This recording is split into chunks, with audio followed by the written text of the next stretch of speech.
Hi buddies, welcome back. It's Anne-Sophie and today I'm going to show you how you can set up a fingerprint to unlock your Motorola Moto G54 5G. For that, you want to go to your settings and then go to security and privacy, and now you want to go to device lock and then say fingerprint. We first need to enter our PIN to verify that it's us. Unlock with your fingerprint, touch the fingerprint sensor to unlock your phone, authorize purchases or sign into apps.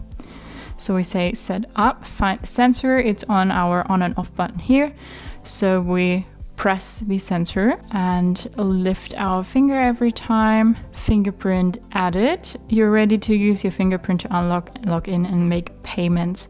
We can say add another one or we say done, and then we have our finger one here. We can name it and we can also delete it if we click on that trash can symbol here, and we can add a fingerprint there.